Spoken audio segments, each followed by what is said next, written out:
नमस्कार, day to day news Bharat देख रहे हैं। आप सभी के साथ दिवांशु। हमारा चैनल आपके साथ ये वादा करता है बिल्कुल निष्पक्ष तरीके से पत्रकारिता करेंगे। हमारा कोई भी पत्रकार ना किसी से कोई तोहफा लेगा, ना ही कोई विज्ञापन लेगा। हम दबे कुचले लोगों की आवाज़ बनेंगे। इसी के साथ हमारे चैनल का मकसद होगा लोकतंत्र के चौथे स्तंभ को फिर से मजबूत करना। बिहार की राजनीति में आज एक ऐतिहासिक पल दर्ज हो गया है। एनडीए सरकार ने आधिकारिक रूप से शपथ ले ली है और इसके साथ ही मुख्यमंत्री पद की शपथ लेते हुए नीतीश कुमार ने एक ऐसा रिकॉर्ड बनाया है जिसे तोड़ना शायद आने वाले दशकों में किसी नेता के लिए आसान नहीं होगा। लगातार 10वीं बार मुख्यमंत्री पद यानी राजनीति में स्थिरता, जनता का भरोसा और नेतृत्व का अपार अनुभव, इन सब का संगम आज पटना के गांधी मैदान में दिखाई दिया।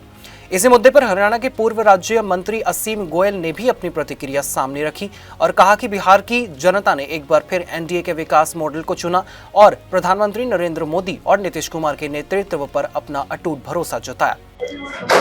आज बिहार के लोगों ने, मैं समझता हूँ, एक रिकॉर्ड कायम किया है, जो सुशासन बाबू नीतीश कुमार जी के नाते और जननायक प्रधानमंत्री देश के आदरणीय नरेंद्र मोदी जी के ऊपर इस प्रकार का विश्वास। आज नीतीश जी लगातार 10वीं बार जो है सीएम की शपथ ले रहे हैं, अपने आप में एक रिकॉर्ड है देश भर में। और लोकतंत्र की सबसे सजग जमीन अगर मैं कहूँ बिहार है।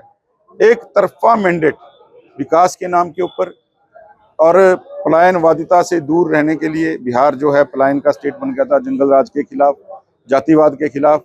इस बार बिहार ने विकास की राजनीति को चुना, बिहार ने सुशासन की राजनीति को चुना और बिहार ने आगे बढ़ने की राजनीति को चुना।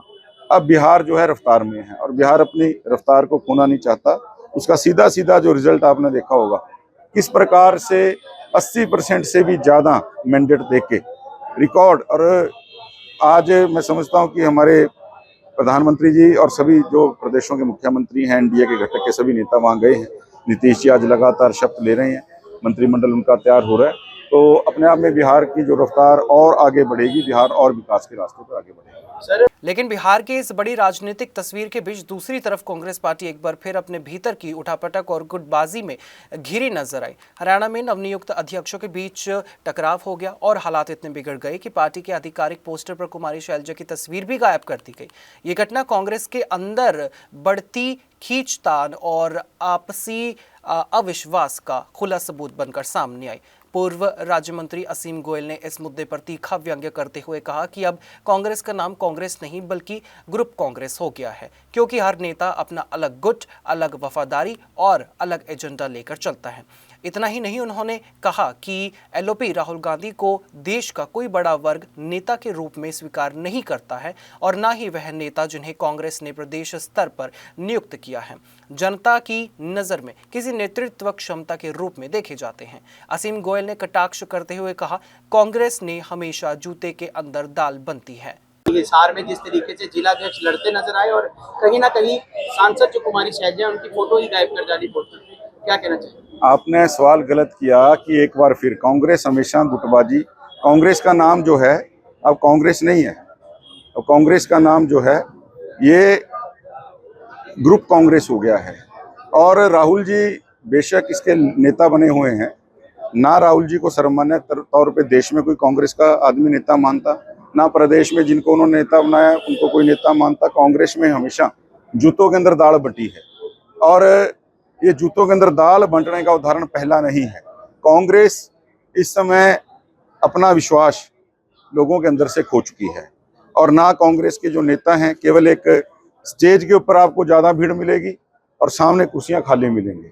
यहाँ पीछे भी आपने देखा होगा, जब ये कार्यक्रम किया कांग्रेस ने, इनके प्रदेश अध्यक्ष भाषण दे रहे थे, हुड्डा साहब भाषण दे रहे थे, तो 70% कुर्सियां खाली पड़ी थी। मंच पे ज्यादा लोग बैठे थे, कुर्सियों के सामने कम लोग बैठे थे। तो कांग्रेस अपना विश्वास जो है लोगों में से समाप्त कर चुकी है।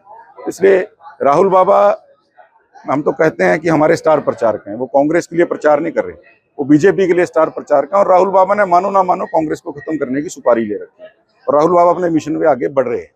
उधर चंडीगढ़ को लेकर एक बार फिर विवाद गहराने लगा है। एक तरफ पंजाब अपना हक बता रहा है और दूसरी तरफ हिमाचल भी अपना दावा ठोक रहा है।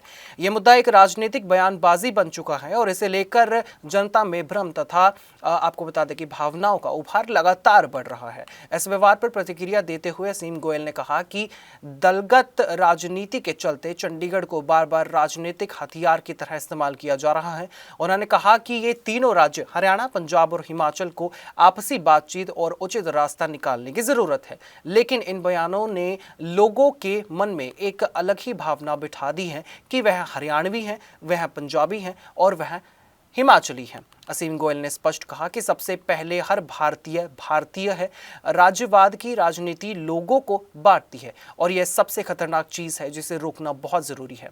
और जो सीट के ऊपर केवल एक ही अधिकारी होता है, वो 10-10, 15-15 दिन की छुट्टी जा रहा है, हो सकता है उसका जेन्युइन कारण हो। मैं ये नहीं कह रहा कि बिना कारण से छुट्टी पे गया है, लेकिन उसकी जगह कोई टेम्परेरी व्यवस्था, ऑल्टरनेट व्यवस्था जरूर जो है निगम के अधिकारियों को करनी चाहिए, ताकि लोग जो है परेशान हो। इसके बाद मुद्दा आता है जनता की रोजमर्रा की बड़ी परेशानी, नगर निगम में फैला अव्यवस्था पर। अम्बाला शहर में नगर निगम के अधिकारी छुट्टी पर जाते हैं तो उनके अनुपस्थिति रहते हुए काम ठप पड़ जाता है। लोगों को कार्य करवाने के लिए दर दर भटकना पड़ता है।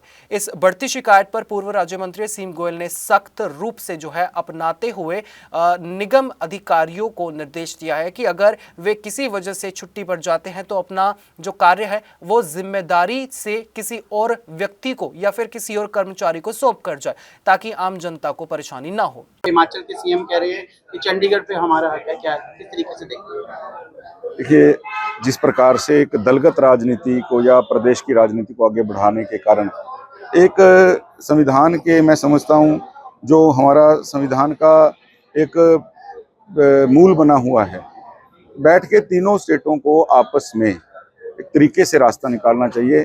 आज इन लोगों की ऊपर की लड़ाई ने हमारे अपने अंदर भी, मैं हरियाणवी, मैं पंजाबी, मैं हिमाचली, ये बातें डाल दी हैं।